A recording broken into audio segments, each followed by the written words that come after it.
भारत में लॉकडाउन के बावजूद कोरोना वायरस के केसेस में तेजी आ रही है, मगर साथ ही लॉकडाउन में नरमी का मुतालबा किया जा रहा है क्योंकि दीगर बीमारियां बढ़ रही हैं, मुआशी सूरत हाल खराब हो रही है।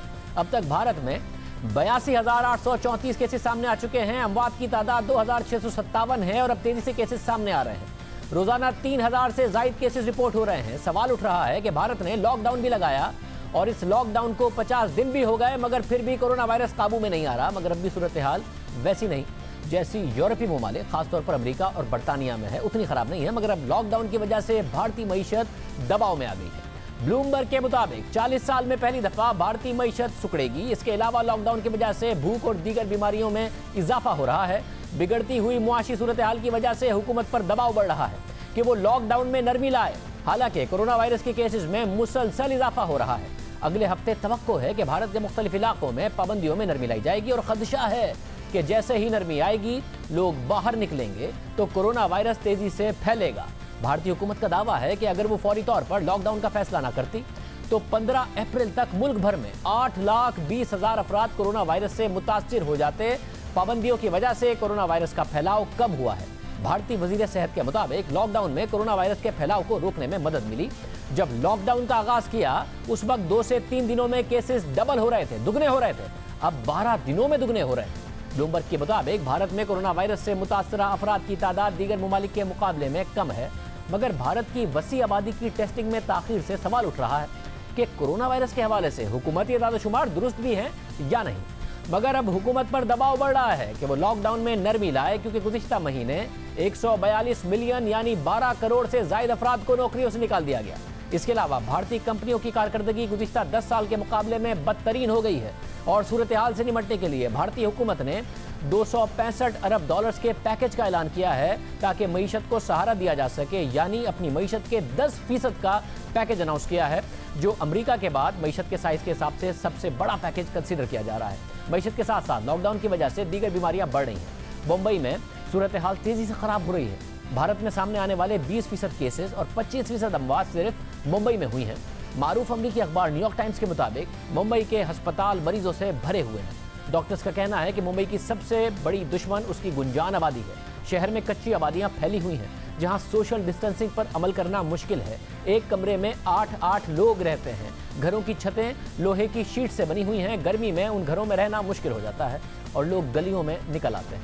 मुंबई की सबसे बड़ी कच्ची आबादी में कोरोना वायरस तेजी से फैल रहा है और मुतासर अफराद की तलाश में तिब्बी अमले को मुश्किलात का सामना है। इन आबादियों में जाना, तंग गलियों से गुजरना, फिर लोगों को समझाना कि वो घरों पर रहें, ये आसान काम नहीं है। सूरत हाल खराब होने के बाद मुंबई के अस्पतालों पर बोझ बढ़ रहा है। बरतानवी अखबार गार्डियन के मुताबिक एक फुटेज जिसमें नजर आ रहा है कि 6 लाशें अस्पताल में कोरोना वायरस के मरीजों के साथ रखी हुई हैं।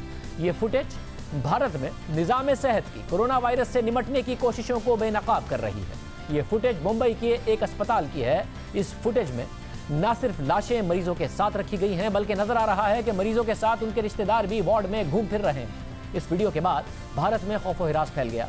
अस्पताल के डीन ने मरीजों के रिश्तेदारों पर इल्जाम लगा दिया कि वो लाशें वसूल करने में ताखीर से काम ले रहे हैं और लाशें वार्ड में इसलिए रखी गई हैं क्योंकि मुर्दा खाना भरा हुआ है। इसके अलावा अभी ये भी वाज़ेह नहीं कि लावारिस लाशों का क्या करना है। गार्डियन के मुताबिक मुंबई में एक शख्स को कोरोना की अलामतें वाज़ेह हुई।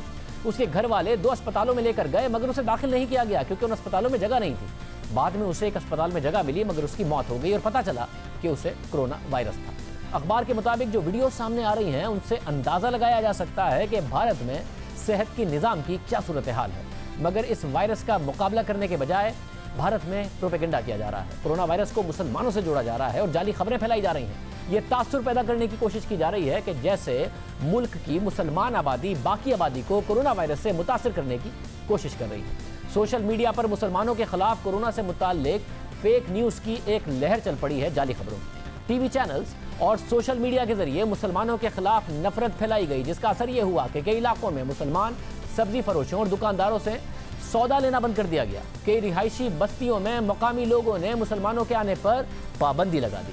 अहमदाबाद के एक अस्पताल में मुसलमान मरीजों के लिए अलग वार्ड बना दिया गया और एक कैंसर अस्पताल ने मुसलमान मरीजों का कोरोना के टेस्ट किए बगैर इलाज करने से इनकार कर दिया। खासतौर पर तबलीगी जमात के खिलाफ प्रोपेगेंडा करके ये तासुर पैदा किया गया कि भारत में कोरोना वायरस मुसलमानों की वजह से फैल रहा है।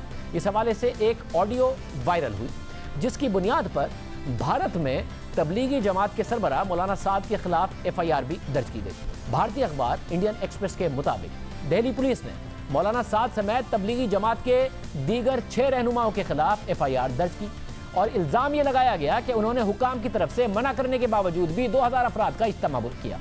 ये एफआईआर मकामी एसएचओ की मुद्दत में दर्ज की गई। एसएचओ ने बताया कि उन्हें 21 मार्च को मौलाना साद की मुबैना ऑडियो व्हाट्सएप पर मिली, जिसमें वो कह रहे थे कि लॉकडाउन की पाबंदियों पर अमल ना किया जाए, मरकज में होने वाले इज्तिमा में शिरकत की जाए। इसके बाद इज्तिमा हुआ, उसमें 2000 से ज्यादा अफराद ने शिरकत की, जो हुकूमती अहकामात की संगीन खिलाफ वर्जी है।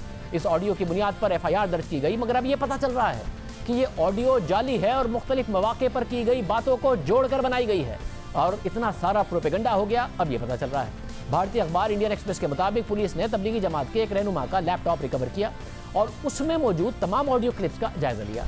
छानबीन के बाद पुलिस को लैपटॉप से 350 ऑडियो क्लिप्स मिले, मगर पुलिस को वो क्लिप नहीं मिला जिसकी बुनियाद पर एफआईआर दर्ज की गई थी।